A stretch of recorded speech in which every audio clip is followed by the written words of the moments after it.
Boa noite. Nós estamos iniciando mais uma live. Na verdade, é a primeira live da série falando sobre prevenção combinada das ISTs e do HIV. Essa live, essa série de lives, na verdade, elas fazem parte do projeto Prevenidas, que é um projeto da ONG Koinonia, Presença Ecumênica e Serviços, daqui de São Paulo, em parceria com o Programa Municipal de DST-AIDS do município de São Paulo também.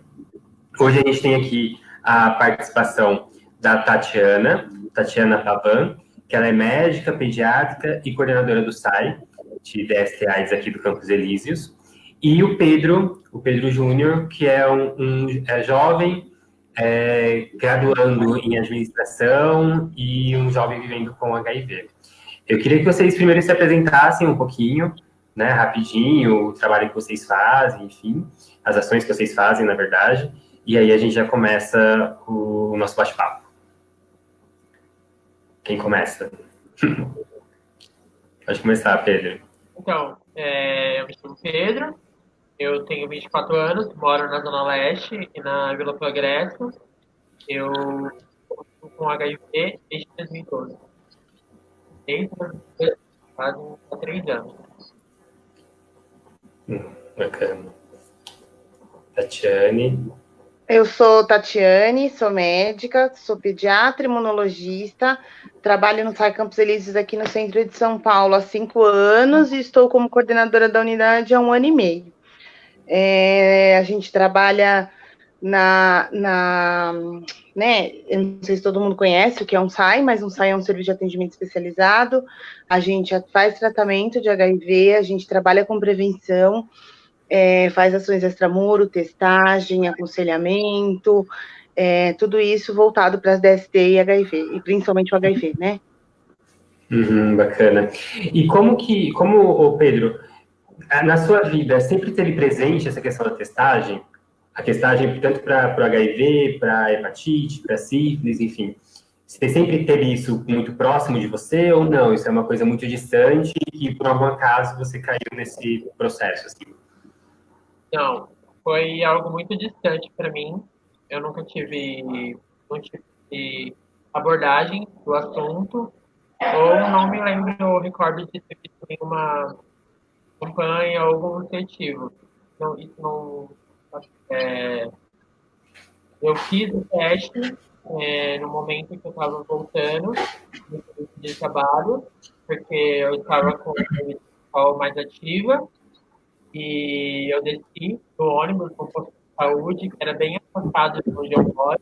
Eu fui lá justamente porque aí eu não ia ter risco de encontrar com nenhum conhecido, e eu fiquei surpreso com o diagnóstico, porque eu estava no momento que eu estava feliz, eu estava doente. Uhum. Sim. E como que foi esse processo de fazer o teste, de ir lá fazer o teste no serviço? Você lembra? Você lembra como que foi o processo de espera, do tempo? O que você pensou até ser o resultado? Foi rápido, foi muito rápido. Eu fui de manhãzinha, eram umas 10 horas ou 9 horas. Tinham poucas pessoas circulando pelo local. Eu fiquei uns 10 minutos sentado no banco para ser atendido e fazer o teste. Daí eu fiz o teste e elas pediram para me refazer o teste. Daí quando chegou esse segundo teste, eu estranhei, né? Então alguma coisa aconteceu. E aí, quando eu entrei no consultório que tinha dado positivo, elas me contaram e me encaminharam para o site de São Miguel, não é SAI lá, tem uma CTA. lá de São Miguel. Tá. Bacana. E foi tranquilo, assim, esse processo para você? Então, porque apesar de eu não ter nenhuma abordagem ou conhecimento sobre o teste rápido e não tinha frequência de me cuidar, né, com a minha saúde, essa questão, eu tinha Uhum. referências de personagens que eu tinha assistido em filmes e séries, né? Então, quando eu recebi a notícia, eu não fiquei assustado, né? Porque eu tinha um certo conhecimento sobre aquilo. Daí eu sabia que Uhum. tem que me cuidar, né? Tomar os remédios direitinho. Daí não Tá. foi assustador para mim. Mas até contar para as pessoas foi mais difícil, eu acho, porque eu me preocupei com as pessoas que eu tinha me relacionado, né? Uhum, entendi. Ô, Tatiane, quais são as ações que os serviços de saúde, em especial o SAI, CR e CTA, vem desenvolvendo para deixar os testes cada vez mais próximo de nós, jovens e LGBTs?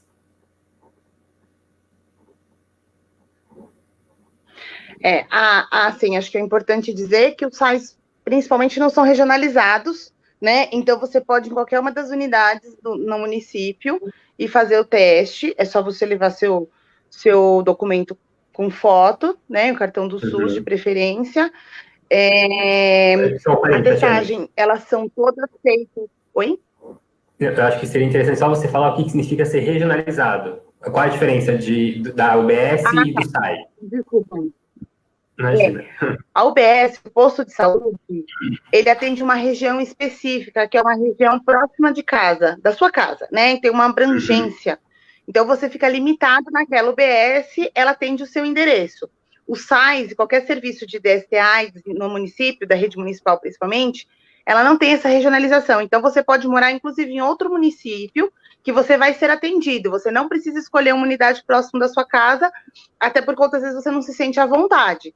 Né? Você não quer que seu vizinho, às vezes, esteja entrando, né, nesse serviço. Então, você pode ir em qualquer unidade, qualquer lugar da cidade e testar. Né? Só você chegar falando que você quer fazer o teste. Aí a gente faz os 4 testes rápidos que existem, que é de HIV, sífilis, hepatite B e hepatite C, que a gente testa. Ele tem a gente fala que sai na hora, mas não é tão na hora assim, né? Às vezes demora uns 20 minutos, que é o tempo de execução do teste. Você passa no aconselhamento, né, para pegar esse resultado, para poder conversar sobre suas dúvidas, tirar todas as suas dúvidas. Então, é importante saber que o serviço é de porta aberta, o serviço atende demanda espontânea, a hora que você chegar, você vai ser atendido, né? Além da possibilidade de testar na unidade, o serviço municipal, aqui na cidade de São Paulo, né, pelo menos, tem o autoteste, então você também pode, né, levar para sua casa para fazer, né, e o autoteste foi pensado nisso mesmo, foi pensado na população que tem mais dificuldade de chegar ao serviço, às vezes alguém que trabalha o tempo, né, trabalha o tempo que a unidade está aberta, precisa testar, também pode levar até autoteste para casa para fazer. Além das outras ações extramuro, né? O que é ação extramuro? Aquelas ações que a gente faz fora da unidade. Então, a gente vai com um trailer em alguns pontos estratégicos, né? Na porta do metrô, no meio da praça, para fazer testagem também. A ideia é facilitar a testagem para todo mundo. Legal. A gente pode considerar a testagem como uma forma de prevenção ou ela tem que estar atrelada a algum outro método? A ideia, a testagem é um dos métodos de prevenção, né? Você precisa ter, na verdade, existe a mandala de prevenção combinada, não sei se vocês conhecem, né? Que são vários métodos de prevenção. Antes só se falava na camisinha, né? Hoje em dia se fala em vários outros testes. E se você associar uma medida à outra, você garante uma prevenção maior, né? E quanto mais métodos você usar, maior a sua prevenção, né? Então, a testagem regular é uma delas, né? A gente tem que falar também sobre PEP e PrEP, né? Não sei se vocês conhecem, a PEP é a profilaxia pós-exposição, depois que tem uma relação sexual desprotegida ou qualquer outro tipo de exposição, né, ao vírus do HIV, né? Só protege HIV. Você tem até 72 horas para fazer, então você corre num serviço que a gente faz também, os serviços fazem, todos os serviços fazem PEP. A PrEP é a profilaxia pré-exposição, né? Que é uma medicação que você toma todos os dias para evitar que você pegue. Aí tem um público, né, que é um público específico para PrEP, que tem, né, essa indicação. Outra coisa que você faz, né? Trata os pacientes, as pessoas assim que elas chegam com diagnóstico, Porque enquanto antes você tratar, temos benefícios para as pessoas, para o organismo das pessoas, e aí você tratando essas pessoas mais rápido, você transmite menos, né? Tá. E tem outras coisas, além do preservativo, etc. Sim, sim.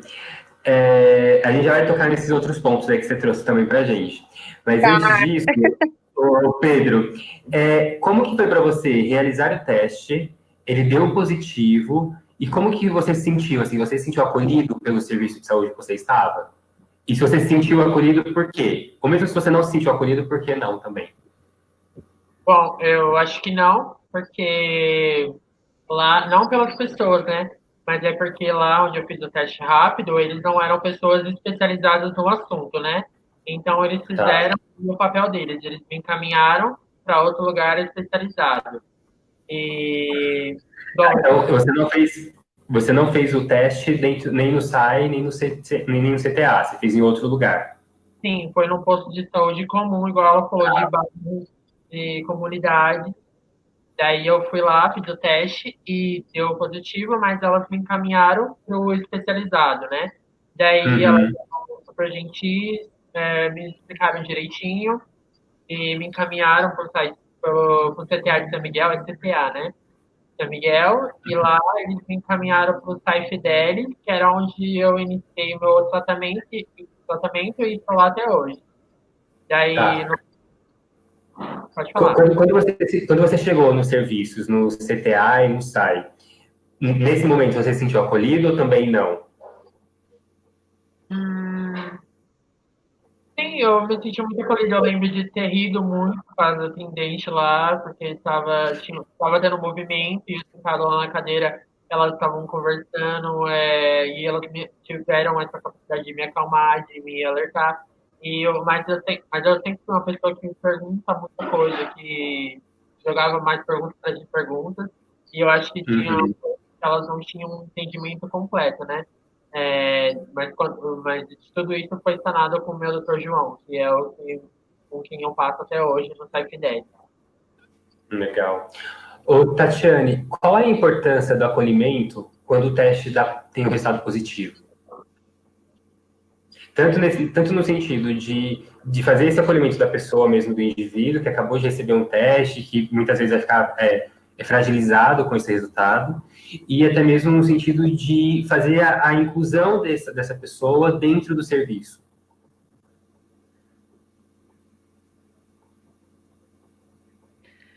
Não, essa é a coisa mais importante, acho, né? Essa questão do acolhimento, porque você tem N atitudes, N reações, assim, quando as pessoas chegam, né?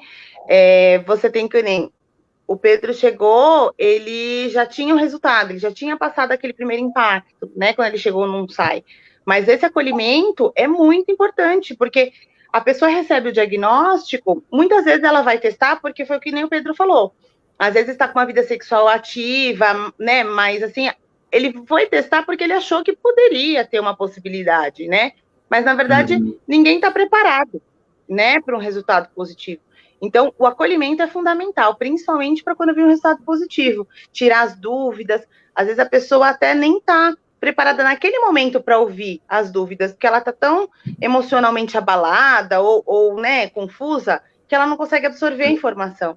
Mas é muito importante. Então, muitas das vezes, assim, lá, pelo menos no Campos Elíseos, todo mundo que faz o aconselhamento é psicólogo, né? Então, já ajuda muito nisso. Às vezes a gente marca mais um encontro até a pessoa conseguir digerir o diagnóstico para depois levar. Tem gente que não, tem gente que já quer o tratamento no mesmo dia. E tem gente que precisa digerir um pouco mais, né? Então é muita informação no primeiro momento, mas precisa ser acolhido, ele precisa ter um lugar de referência e fazer um vínculo dentro da unidade, né? Até com o profissional mesmo, né? Sim, sim. E, Pedro, como que foi para você, então? Você recebeu o diagnóstico, foi para outro serviço, você demorou para iniciar a iniciativa, de novo, você demorou para começar a tomar a medicação, né? Ou você teve ali, ou você passou rápido com o médico, já teve a receita, já começou a tomar a medicação, como que foi esse momento, assim, para você? E depois, quando você começou a tomar a medicação, se Você teve algum efeito colateral do remédio? Ou foi tranquilo? Então, aquele dia eu fui para casa, né? E no outro dia seguinte eu fui para o CTA de São Miguel. E aí, Uhum. eles me encaminharam para o Sai Fidelis. No Sai Fidelis, eu recebi o... Foi tudo imediato mesmo, foi de seguida. Um dia atrás do outro, eu fui atendido e o processo foi rápido. Eles me deram os remédios e eu iniciei o tratamento imediatamente. Eu não tive, como se fala, nenhuma reação aos comprimidos, né? A Uhum. única coisa que eu costumo reclamar é que eu sinto muito sono. Eu durmo mais do que o normal hoje em dia. Então, eu É. falo que o remédio ele tem esse efeito em mim, de me deixar cansado. Eu consigo ficar na cama o dia todo, né? Eu tenho que me esforçar sempre lá. Mas, fora isso, eu não tive nada com os comprimidos. Eu tomo Uhum. Dexavir e o Fumarato e o Tenovir, né? Que são esses aqui. Sim. E aí, hoje em dia, Uhum. eu estou tão relaxado quanto aos meus medicamentos, porque eles já fazem parte de mim, né? Eu até já decoro minhas caixinhas, né? Ah, que legal. Decoro. Bacana. Aí, é isso. Eu acho que uma adesão boa lá, mas é igual a doutora Tatiane falou, a adesão ela é muito importante. E o paciente tem que estar, de alguma forma, conectado com o seu médico e com o pessoal do atendimento, porque muitas vezes as pessoas abandonam o tratamento por conta do acolhimento, né? Sim, sim. Eu tenho uma pergunta para te fazer, Pedro, mas antes de fazer a pergunta, para quem está nos acompanhando nas redes, se quiser mandar uma pergunta para a gente, pode mandar nos comentários aí embaixo do vídeo, que a gente vai fazer aqui para os participantes também, tá? É, Pedro, para você foi muito fácil tomar a medicação, assim, tipo, que a gente sempre escuta em diferentes espaços que as pessoas não gostam de tomar medicação por N motivos. E aí, para nós, enquanto jovens, né, tendo que tomar uma medicação que tem que ser todos os dias, né, a gente tem que sempre ter uma ali próximo daquele mesmo horário sempre. Então, às vezes, pode ser que seja difícil. Você teve essa dificuldade ou foi tranquilo? No começo, sim. Eu acho que até hoje tem dias que a gente acaba esquecendo, ou a gente está na vida a vida, no dia a dia, e acaba se esquecendo, né? Eu, geralmente, agora eu já me programo, né, para o meu dia. Uhum. Isso antes da pandemia, né? Agora eu estou em casa, mas antes disso, quando eu estudava, trabalhava, tinha uma vida ativa, né? Eu Uhum. procurava, eu sabia que não ia conseguir estar em casa no horário de tomar meu remédio, então eu levava ele comigo, né? Mas no início é muito comum a gente esquecer, trocar os horários, acabar dormindo sem tomar ou é, acordar e não tomar. Eu geralmente tomo antes de dormir e funciona para mim, porque eu sempre acabo indo dormir no mesmo horário. Mas hoje em Uhum. dia é uma coisa natural. O remédio, igual, ele virou uma parte da minha vida e eu tomo ele como se tivesse indo almoçar, indo jantar, beber água. Então, é uma coisa que já Uhum. passa para mim hoje em dia. Eu não me esqueço mais com tanta frequência. Ah, bacana. Ô, Tatiane, esse processo da adesão ao tratamento, né, ele é muito importante por quais motivos, assim, qual é o impacto disso na vida das pessoas que vivem com HIV e até das pessoas que não vivem também com HIV, né, porque é importante sempre iniciar o tratamento o quanto antes possível e tomar certinho as medicações. A ideia, né, da gente entrar com a medicação o mais rápido possível é a gente começar a tratar antes que a pessoa comece a adoecer pelo vírus, né? Porque uma coisa é você Uhum. ser portador do vírus, outra coisa é você estar doente por causa do vírus, né? São coisas diferentes. Então, quanto antes a gente entra com a medicação, mais rápido a gente consegue diminuir a quantidade de vírus do sangue e aí a gente acaba diminuindo a evolução, né? Então, assim, a pessoa acaba adoecendo, não adoecendo pelo vírus. Ela é portadora, mas ela não chega a adoecer, né? Então, quanto antes a gente começa, melhor. E a adesão é muito importante por conta exatamente desse adoecimento, né? Enquanto menos a gente toma remédio, mais o vírus vai se multiplicando, vai tendo mais vírus no corpo, e esse vírus vai causando outras coisas. Além do que, se a gente toma e para a medicação, esse vírus pode ter alguma mutação e criar resistência à medicação. E aí a gente vai tendo que mudar a medicação e aí vai piorando, né, a situação. Porque foi que nem o Pedro falou, às vezes tem efeito colateral, né? E aí às vezes é difícil no começo, não é todo mundo que se adapta logo de cara, mas a maioria se adapta com as medicações novas, isso é muito legal, né? E o Pedro tá de parabéns aí com a adesão, e eu gostei do potinho decorado, viu, Pedro? Além de ter o preconceito, né, que muita gente esconde o remédio e acaba não tomando para não tomar na frente de outras pessoas, até de familiares. Exatamente. Tem muita gente lá no site que pega a medicação, tira do potinho, põe em outro potinho, até para os familiares mesmo, quem mora com ele não vê. Né? Às vezes esse estigma está dentro da nossa própria família. É difícil. Mas isso é verdade, né? A gente tem vários casos de pessoas que têm essa dificuldade mesmo, né? Que os pais não sabem, a família não sabe, ou a pessoa onde a pessoa mora, ninguém sabe, e aí ela tem essa dificuldade para guardar a medicação, né? E em alguns outros casos tem dificuldade até da alimentação, né? Porque a alimentação também é importante nesse processo de cuidado da saúde, né? Em especial quando se vive com HIV, né? Pedro, você já ouviu falar sobre o igual aí? Em qual momento, assim, você sabe o que isso significa? Eu sei. Eu lembro quando foram pendurados, né, os cartazes lá no site deles, que eu frequento. Eu lembro que era um cartaz rosa, né, então me chamou a atenção. E eu fui ler, né, mas só que não foi uma coisa que eu absorvi, né? E eu acho que esse é o mais importante, a abordagem e apesar de ter o cartaz em todos os postos de tratamento de DST, muita gente lê, mas não absorve o que está A informação, né? Daí, então, é muito importante que quando chega essas informações novas, os nossos médicos, eles expliquem e façam que a gente absorva essa informação, né? Então, o cartaz, ele veio, a informação estava ali, mas ela não estava alcançando o público como deveria. Ô, Tatiane, o que é o igual aí? E por que ele, nessa nova conjuntura, né, de diversas metodologias de prevenção, por que ele também é importante?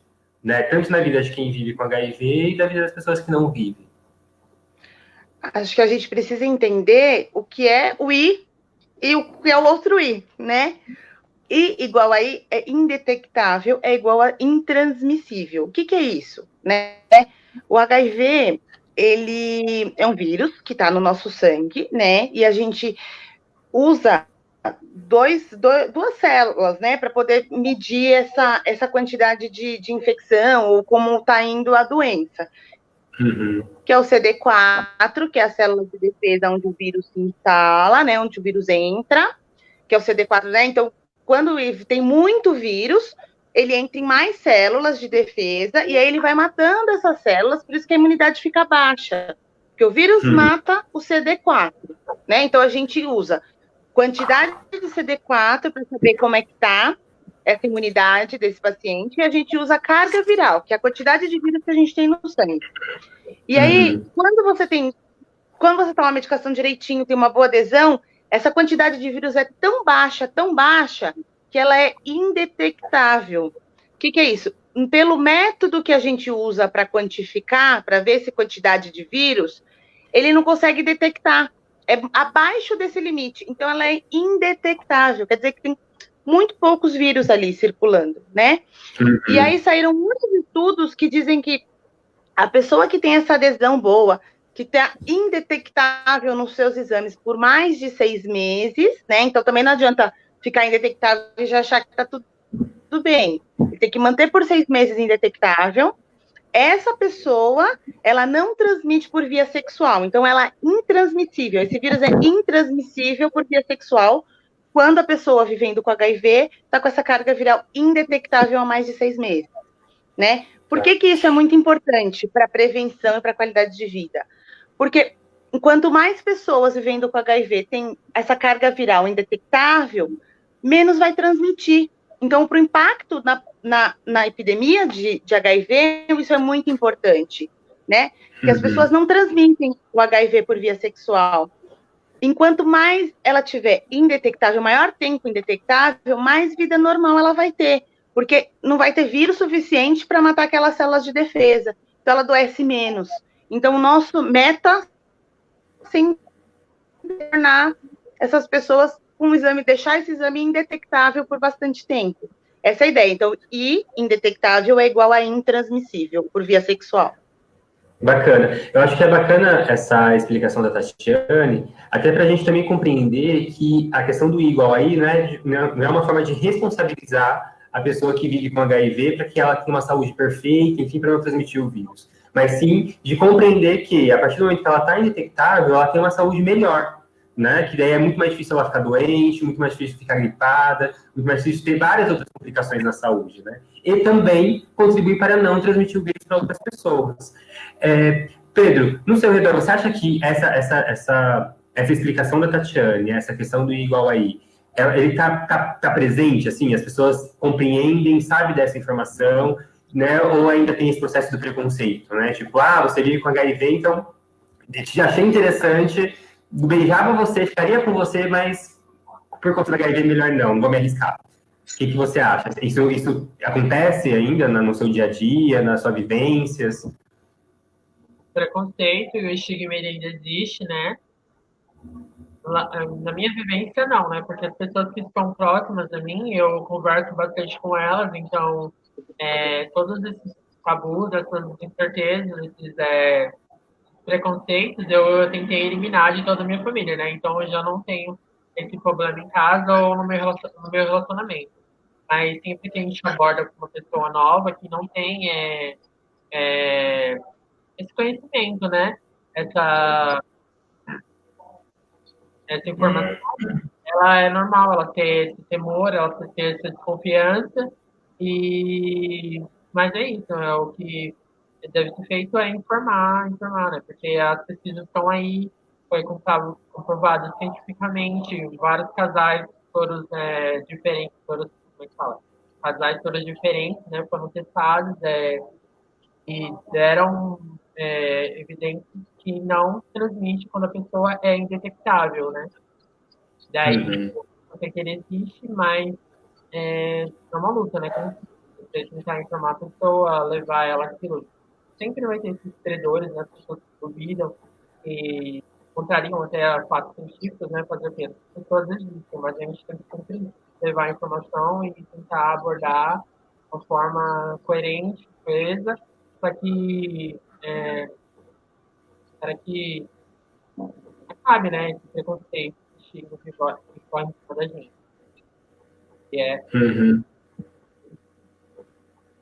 Sim. Tatiane, como que a gente poderia potencializar e disseminar informações que esteja relacionada com essa questão do indetectável igual ao intransmissível?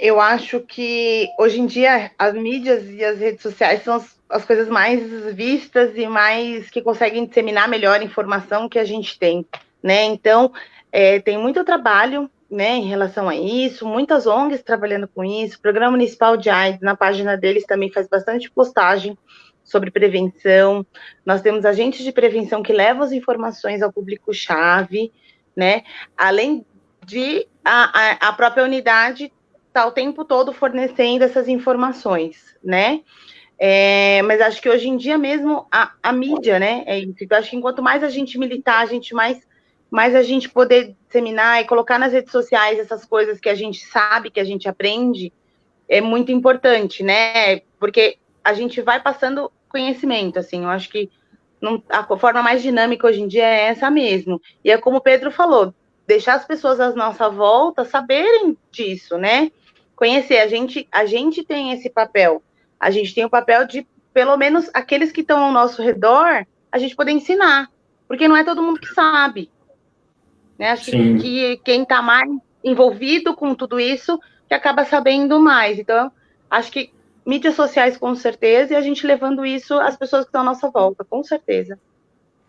Vocês acham que o tabu de falar sobre sexo contribui para não só para a infecção do HIV ou para as ISTs como um todo e para esse estigma e preconceito em torno das pessoas vivendo com HIV?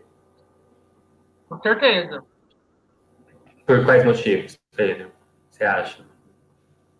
Então, né, o ideal era que a gente tivesse educação sexual desde já, né? Que isso fosse falado abertamente, sem tanta regalias, né, por cima do assunto, porque falar sobre sexo e DSTs é falar sobre saúde, né? Igual todo mundo já sabe, não deveria ficar atrás com essas questões, né? Então, Uhum. a gente tem que aprender a falar dessas coisas com mais naturalidade e tem que levar o conhecimento da uma abordagem que as pessoas não se assustem, né? Eu acho que é o mais importante, a gente levar o conhecimento, as informações, uma abordagem correta e mais atual, né? Uhum. Bacana. Eu concordo com o Pedro, sem dúvida. Acho que a educação sexual é muito importante. Não acho que né, o que as pessoas falam, educação sexual estimula. Não acho, porque sexo é uma coisa natural, que as pessoas vão acabar fazendo uma hora ou outra, e que elas façam com responsabilidade e informação. Quanto menos a gente sabe sobre as coisas, a gente acaba se expondo a riscos completamente desnecessários, né? Então, quanto mais responsável eu sou, quanto mais informação eu tenho, melhor chance de eu conseguir me prevenir, né? Saber como me prevenir, o que fazer, e que hoje em dia existem tantas outras medidas que não só a camisinha, né? Que fique bem claro que a camisinha é o único método para as outras DSTs. A gente está falando de HIV, né? De HIV tem muitas outras possibilidades. Eu acho que as pessoas precisam saber, porque senão elas ficam tão restritas e acabam não usando a camisinha e não acaba não lançando mão de outras coisas que existe, né? Outras precauções. Então, eu acho que ter informação é ter responsabilidade, ter opções e ter um leque grande para poder usar essas armas, né, a seu favor. Eu concordo com o Pedro, acho que educação sexual e falar abertamente sobre isso é muito importante para os jovens, né, principalmente. Sim, sim. Até porque, como você mesmo disse, o sexo é uma coisa natural, né? Então, se ele é natural, em algum momento vai acontecer, né? Sendo cedo ou sendo tarde, vai acontecer. E quanto mais as pessoas tiverem informação, tiverem possibilidades de prevenção, ela vai utilizar, ela vai adotar alguma, né? Vocês acham que o I igual a I, ele pode trazer um novo marco no enfrentamento dos estigmas e de preconceito em torno das pessoas que vivem com HIV ou com AIDS? Bom, para mim veio como um alívio, né? Veio como gratidão e veio como qualidade de vida, né? Eu sou mais à vontade, né, para ter relações sexuais com quem eu me relaciono. E é isso, né? Qualidade de vida e também uma certa afirmação, né? De que, porque há todo um preconceito em volta, né? De eu sou portador, eu carrego essas coisas e eu transmito. E após essa afirmação, né? Acabou, né? Agora eu não tenho mais essa preocupação, esse peso em cima. E o preconceito é das outras pessoas e não meu. Sim, sim. Eu concordo também, acho que com certeza é um novo marco aí né, do enfrentamento ao estigma, ao preconceito. As pessoas tinham medo até, né, de ficar próximo a uma pessoa com HIV, achando que iam pegar de qualquer forma, né, essas coisas já ficaram lá atrás, né, e como o Pedro falou, acho que é também um alívio para quem, né, portador, quem vive com as pessoas que vivem com HIV, elas se sentem, elas ficam mais tranquilas, né? Sai um peso das costas, porque, né? Eu acredito que as pessoas ficam com esse negócio de, né? Vou transmitir, não vou. Saber que não transmite nesse contexto torna uma qualidade de vida maior. A pessoa consegue ficar mais tranquila. A pessoa vive normal, né? Não precisa ter, ela só precisa tomar um remédio todo dia e pronto. E cuidar, né, da saúde como todo mundo. Né? Eu acho que tira mesmo o peso, tira esse estigma, esse preconceito. Eu acho que as pessoas precisam saber mais sobre isso, né? Não só as pessoas que convivem com HIV, mas acho que todo mundo precisa saber sobre isso para diminuir mesmo esse preconceito, porque isso não existe mais, né? Sim. A gente está recebendo algumas perguntas aqui, eu vou ler algumas. Vocês acham que o jovem não está preparado para terem esse tipo de informação sobre o I igual a I, por exemplo? Tipo, já estou indetectável, não transmito vírus, então eu vou transar sem camisinha. Você acha que isso acaba banalizando as relações sexuais ou não? Tem nada a ver uma coisa com a outra. Eu acho que não, eu acho que é o que a gente falou. Quanto mais informação, melhor, né? Não é porque ele vai falar, eu não vou transmitir, vou ter relação sexual sem camisinha, ou qualquer outra coisa do tipo. É só uma arma a mais de prevenção. Eu nem é estímulo para nada, é informação. Eu não acho, não acredito que seja isso, não. Acho que os jovens têm sim que saber, né? Tem que chegar próximo deles toda essa informação, sim. Até porque são jovens e têm uma vida toda pela frente, então acho que sim, tem que saber, tem que difundir isso, de qualquer forma. Eu acho O que que a você acha? informação só é ruim que ela chega de uma forma incorreta, né? Se a abordagem é correta, apropriada, ela sempre só tem a acrescentar e nunca vai ser ruim. Sim, até porque a gente também não pode ser hipócrita, né? A gente sabe que sexo sem preservativo, ele é mais gostoso, ele é mais prazeroso, né? Agora, a partir do momento que eu tenho essa postura e que eu sei quais são os métodos de prevenção que eu posso utilizar, eu vou estar mais seguro para transar sem camisinha, se for o caso, e saber quais são os métodos que eu posso utilizar para prevenir, ou mesmo que eu não vou me prevenir com nenhum método, mas eu vou lá fazer a testagem regularmente, para saber como que estão as coisas, se tiver alguma intercorrência, eu vou lá e faço o tratamento dessa intercorrência, né? Então, eu também pactuo com o pensamento de vocês de que a gente precisa falar sobre, né, e deixar o indivíduo escolher qual é o método que ele vai utilizar. Se ele vai usar camisinha, se ele vai usar PrEP, se ele vive com HIV e vai fazer o tratamento para ficar indetectável, para ficar o I igual a I. Então, acho que a gente tem que potencializar as pessoas para elas serem protagonistas da sua própria vida, né? Para elas decidirem o que elas querem fazer de si. E o Pedro falou uma coisa importante, informação de qualidade. Porque Sim. As mídias sociais também têm informação de tudo quanto é jeito, sem fontes seguras, né? Então, eu acho que informação de qualidade também é muito importante. Saber buscar também aonde tem informação correta, né? Uhum. Sim, sim. A gente vê muitas informações, né, nas redes. Algumas delas não tão corretas, outras muito corretas, mas acho que é isso. Acho que a partir do momento que a gente populariza essa informação, populariza esse conteúdo, essas questões, as pessoas vão querendo ir atrás, vão se instigando para querer saber quais são os métodos que elas podem fazer, né? Vocês acham que falta informação sobre prevenção? Melhor, não é essa a pergunta. O que você... Peraí, gente, vamos lá, ali. Melhor, do jeitinho que a pergunta. O que vocês acham que está faltando para chegar a informação sobre prevenção de forma direta e efetiva para os jovens? A gente tem que alcançar outros públicos, né? Não ficar mais só no posto de saúde, no CTA, no site especializado, ir atrás das pessoas, né? Ir onde elas estão e levar a informação até elas. Né? Então, no caso, escolas, universidades, tendo palestras, tendo reuniões, tudo isso deve ser abordado, né? E levado até o público da maneira correta. Eu acho que não pode mais se limitar ao posto de saúde, né? Tem que usufruir de todas as mídias que são possíveis, que são as mídias sociais, tá lá com o pessoal, cara a cara também. Uhum. Acho que a informação tem que chegar, né? E é isso mesmo, às vezes às vezes nem precisa ser numa escola, uma universidade. Pode ser um evento, por exemplo, né? Um evento cultural, um evento que as pessoas vão no final de semana, na Paulista aos domingos, em algum evento que tem no seu bairro. Se a informação estiver lá, já está valendo. Se pelo menos você tiver o primeiro contato, né, já vale, né? Eu acho que é isso, expandir essas questões, né? De levar o público de alguma forma. Exatamente.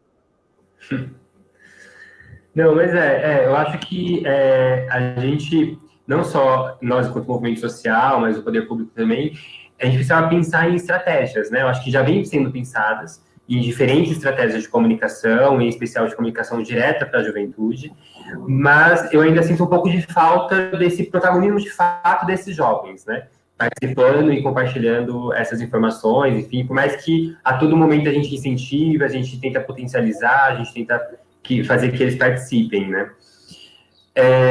Pedro, veio uma pergunta aqui para você. Se você sentiu preconceito devido ao HIV por parte da sua família de amigos. Não. Por parte da sua família ou dos seus amigos, assim. Se teve alguém que em algum momento meio que se distanciou de você por conta que ficou sabendo que você vive com HIV e aí falou, não, melhor me afastar porque eu não quero ser associado ao Pedro. Olha, graças a Deus nunca aconteceu isso. Até porque eu não permito, né? Não é uma coisa que eu aceite, né? Então, se a pessoa ela for fazer isso comigo, ela vai ter um argumento muito bom, né? E eu acho que a gente se livra dessas pessoas, né? Porque se fosse acontecer, eu ia levar como um livramento, né? Porque é uma coisa que não existe mais pra mim, né? Eu não tenho preconceito com essa questão, então é uma coisa que eu vou aceitar das outras pessoas. E é uma questão de conversa, né? Todos eles eu tive uma abordagem diferente. O jeito como eu falo com a minha mãe, o jeito como eu falo com meu pai são diferentes. Eu tenho uma abordagem para cada um. E a mesma coisa com a minha mãe e com meus amigos também. Então eu acho que eu tive tato para chegar em todo mundo e tentar. E por isso talvez eu não tenha tido nenhum afastamento deles. Uhum. Sim. Ô Pedro, você acha que por você ter tido contato antes de descobrir a sua sorologia com essa temática, né, com a questão do HIV, isso facilitou a sua aceitação enquanto uma pessoa vivendo com HIV? Desculpa, eu não entendi, PR. Você acha que, por conta de você ter tido acesso à informação por conta do HIV, por conta dos personagens que você gosta, enfim, que em algum momento interpretou alguém que vive com HIV, isso facilitou a sua aceitação da vivência com HIV? Quando você descobriu a sorologia, foi mais tranquilo, assim, porque você já tinha referências positivas, né? E que foi tranquilo. Totalmente, totalmente. A gente se vê numa tela, né? Se vê em alguém representado, isso ajuda a gente a lidar com aquilo melhor. E o personagem que eu vi, no mesmo momento que eu recebi o teste, eu pensei nele e eu lembrei da forma como ele lidava, todos os problemas que ele passou, porque foi uma coisa bem abordada na série. Então, eu como exemplo e lidei com aquilo de uma maneira melhor. Daí o que eu fiz é procurar entender mais de tudo que eu estava passando para mim poder esclarecer para a minha família e para as pessoas com quem eu estava me relacionando. Daí, conforme eu a informação, eu passei para ele. Uhum. Sim. Tatiane, você acha que quando a gente tem esse acesso à informação, em especial a informação relacionada à questão do HIV, é muito mais tranquilo quando a pessoa descobre o diagnóstico, assim, para ela, quando você entrega ali o resultado, ela tem outro impacto ou do que a pessoa que não tem essa referência, não tem essa informação antes? Ah, com certeza, né? A pessoa que não tem. Porque quando a pessoa descobre esse diagnóstico, ele tem que né, lidar com os próprios medos, tem que lidar com os próprios preconceitos, às vezes. Então, ele tendo essa informação antes, vai ficar muito mais fácil. Né? Ele saber que vive-se bem, vive-se normal, tem que só cuidar da saúde assim como qualquer outra pessoa, né, que não muda quase nada na vida dele. Eu acho que isso tira o peso, foi aquilo que eu falei, tira um peso das costas da pessoa. Né? Se a pessoa vem cheia de frustrações, cheia de preconceitos, cheia de ideias erradas na cabeça, acho que acabam sofrendo mais, tendo um sofrimento muito maior, com certeza. Sim, sim. Eu estava pensando aqui como que seria mais simples, né? A gente falar sobre saúde sexual e reprodutiva, falar sobre sexo, falar sobre as ISTs como um todo, não só sobre HIV, se a gente tivesse acesso a esses conteúdos no ambiente escolar, né? Que seria o primeiro espaço onde a gente vai estar tendo uma vida mais social, né? Para além da nossa família, e que está ali, é um papel, né, é um instrumento da educação, né, de transmitir educação, de transmitir conhecimento. Então, acho que seria muito mais tranquilo isso, né, essa vivência, né? O que vocês acham? Com certeza. Eu defendo não só a educação sexual na escola, como dentro de casa também, né? Eu acredito que conversar abertamente dentro de casa, talvez é uma coisa que eu não sei, né, como é a realidade do Pedro, mas pelo que eu entendi, o Pedro tem uma abertura dentro da casa dele que não é todo mundo que tem, né? Falar sobre o assunto é muito difícil. Então, para ele, com certeza, foi muito mais tranquilo do que alguém que nem não tem essa conversa dentro de casa. Não, não que tenha sido tranquilo, viu, Pedro? Mas assim, né? Você não tem um peso a menos de coisa, né, para lidar. Então, e na escola, com certeza, na escola, enquanto mais você. É uma matéria como qualquer outra, né? É um ensino mesmo, né? Educação. É o que você falou, educação em saúde. É isso que eu acho, que é uma educação em saúde. Você quer falar alguma coisa, Pedro? Eu que levo esses assuntos, né? E eu falo, vocês não querem debater, mas eu tenho que falar sobre isso, eu tenho que falar. Daí eles ouvem e perguntam alguma coisa para perguntar, eu respondo. Se tem dúvida, algum problema. Daí se aparece algum tipo de coisa que eles não sabem, ou a situação futura, de, sei lá, eles migrar para casa, ou pegar um objeto de corte, tudo isso acontecendo durante a transferência, eu tenho que funcionar naturalmente, em casa. No estavam aquelas bagulho, não, desculpa, é o alicate, esmalte, coisa, até coisa com receita de Coca-Cola para eles, a condição de receita. Nesse tempo, hoje, não existe mais. Que bacana. E vocês acham que a religião, ela contribui para esse estigma e preconceito em torno do sexo e das ISTs? Por quais motivos? Região ou religião? Desculpa, Pierre, eu não escutei. Religião. Quer falar, Pedro? Porque, assim, uma das dificuldades que eu vejo, né, nesse processo aí, nesse tempo que eu trabalho com questão da sexualidade, questões de prevenção, enfim, é a dificuldade mesmo do jovem. Primeiro que tem essa dificuldade, né, do jovem falar com o pai ou com a mãe, por conta de não ter essa abertura, de falar sobre sexo. E o segundo ponto é a questão da religião, como a religião influencia muito esse conservadorismo, né, nesse tocante, assim. Então, acaba dificultando mais. Então, aí tem pessoas que são expulsas de casa ou por conta da sorologia ou por conta da sexualidade até mesmo, né? E aí, vocês acham que como que daria para construir um diálogo com as religiões, né, para a gente tentar mudar esse paradigma, né? Por mais que a gente já tenha algumas religiões que são muito mais abertas e conseguem dialogar mais sobre esses assuntos, né? Eu acho que é super complicado você abordar o tema de sexo dentro de casa, ainda mais se a família for religião tiver alguma fé, né? Porque eu, como jovem gay, já é muito complicado. É um assunto que eu nunca discuto com meus pais. Eu ter relações com outros homens, né? Eles já não conversam com as minhas irmãs que têm relacionamentos heterossexuais. Então, o relacionamento homossexual já é muito mais extremo, complicado, e já vem outros preconceitos, outras questões, e é uma coisa que eles não têm conhecimento nenhum. A mãe não entende como é o relacionamento com o namorado e tal.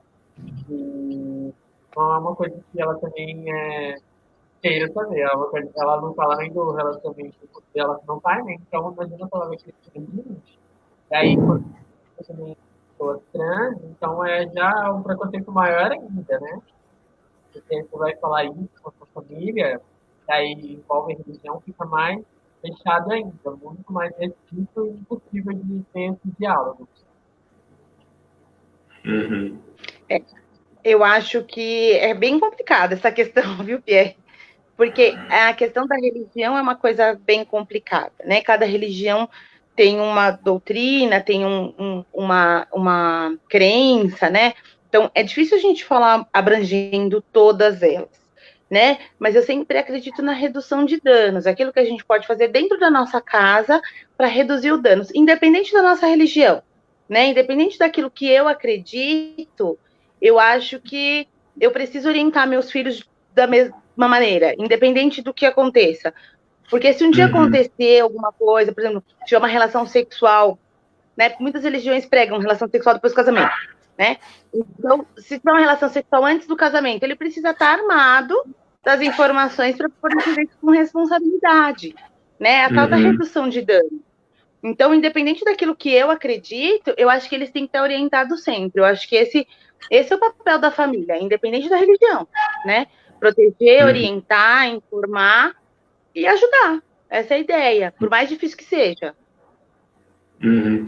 Eu tenho uma historinha que eu sempre conto, que eu sou de uma família religiosa, né? Então, uma parte da família é católica, outra parte evangélica, outra parte do candomblé. Dá um tumultinho, às vezes, quando todo mundo se reúne, mas tudo bem. Mas a minha mãe mesmo, na casa da minha mãe, ela é evangélica. E aí, eu trabalhando com questões de prevenção, então sempre tinha camisinhas no meu quarto. Sempre tinha espalhada pelo quarto, enfim. E eu tenho uma irmã que tem hoje 10 anos. Na época, minha irmã tinha, eu acho que uns 6, 7 anos. Ela achou uma camisinha no meu quarto. E veio me perguntar, o que é isso? Eu falei, ferrou, né? Minha mãe vai me matar agora. Eu falei, é uma camisinha. Pra que serve? Pra fazer bexiga. Fui lá, abri a camisinha, enchi a camisinha e dei pra ela lá brincar. E ela falou assim, nossa, mas tem um biquinho, né? Eu falei, tem um biquinho. Tem, pra que serve esse biquinho? Eu falei, não sei, tá aí, é da bexiga. E aí ela foi brincar com a bexiga, pegou a bexiga, enchi pouquinho, né? Então ela ficou parecendo uma mamadeira, foi dar uma mamadeira pra bebê dela lá, pra boneca. E a minha mãe, o que é isso, menina? Que está... Mãe, meu pai me deu uma bexiga, eu tô fazendo de mamadeira aqui pra boneca. A minha mãe veio assim com uma cara, que também assim, vou te matar, não sei o que lá. Eu falei, e ela já falou, é uma bexiga, tá lá brincando, né? Ela vai ter experiência ali de conhecer pelo menos o que é aquilo. Lá na frente, ela vai saber para que de fato serve, mas pelo menos ela já está tendo ali uma experiência, né? E que é isso, tipo, a gente, no nosso olhar de adulto e o nosso olhar preconceituoso e malicioso, a gente já visualiza milhões de coisas, né? Enquanto que para a criança, não. Para a criança é uma coisa nova que ela só quer conhecer, né? E esse conhecer vai depender do que você dizer, né? Você vai falar para ela... Oi, quem ia falar? Não, lembrando isso que você falou, quando eu era pequena, minha mãe sempre contava que passava, né, as propagandas de carnaval, use camisinha, camisinha é legal, não sei o que lá. E todos os anos, desde que eu comecei a falar, eu enchia o saco da minha mãe para minha mãe comprar uma camisinha para mim, porque camisinha era legal e eu queria ter uma camisinha, entendeu? E aí ela sempre conta essa história para todo mundo. E aí ela até, não, tá bom, depois eu compro. Bom, tô até hoje esperando, né? Mas eu todo ano, ela falou que foi assim, uns 4, 5 anos seguidos. Eu ficava mais de um mês querendo a camisinha. Porque é isso, né? Eu não tinha essa noção. O importa que é legal e a gente vai usar, né? Mas é uma coisa diferente, né? Tipo, essa camisinha que ela achou era uma camisinha que tinha cheiro até, e ela era de outra cor. Então, tipo, é uma coisa lúdica, né? Que vai depender do que você fala. Ó, ela tem 6 anos, eu não vou falar para que serve de fato a camisinha. Mas eu vou já deixar ela conhecer, pelo menos, pegar, ver como que é a textura, ver como funciona. E depois, lá na frente, ela vai saber para que esse fato serve, né? Então, ela já teve um contato inicial, né? Ela sabe que existe uma camisinha. Ela não sabe, na cabeça dela é para mamadeira, mas lá na frente ela vai saber para que serve, né? É uma coisa que acontece entre os jovens é que, para eles, para muitos jovens, a única funcionalidade da camisinha é prevenir gravidez. Não existe Sim. Para muitos jovens, o primeiro contato de meninas, pelo menos para mim, foram fazendo exatamente essa zoeira, a gente fazer um monte de bexiga, fazer bichinho, cachorrinho, fazer bichinho, jogar pela sala, encher, e não saber qual a funcionalidade para aquilo, né? Além de prevenir a gravidez. E eu sempre falo, todo pai que tem um filho adolescente deveria sim colocar dar como para o filho. E falar para que Não, mas né? Eu acho que a gente tem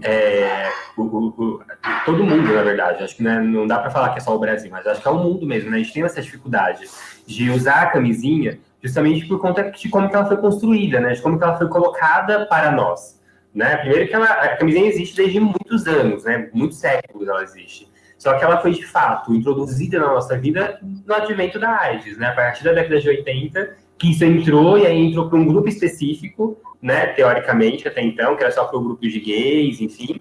E aí, depois que ela foi ampliando aí o leque de prevenção, que era para além das STs, para a questão da HIV também. E aí, essa é a dificuldade que o Pedro traz quando ele fala que os héteros, por exemplo, não usam camisinha, né? Ou os jovens e nós temos dificuldade para usar a camisinha, que é por conta disso, por conta de como que ela foi introduzida na nossa vida, não só na nossa vida, mas na nossa vida sexual também, né? Vocês querem... Eu acho que a gente já pode ir indo para os encaminhamentos finais, né? Já tem quase 1 hora aí de live, está sendo muito bacana o papo com vocês dois. E aí eu acho que a gente pode ir para os encaminhamentos finais. Você quer falar alguma coisa, Pedro? Bom, eu acho que, primeiramente, obrigado, né, pelo convite.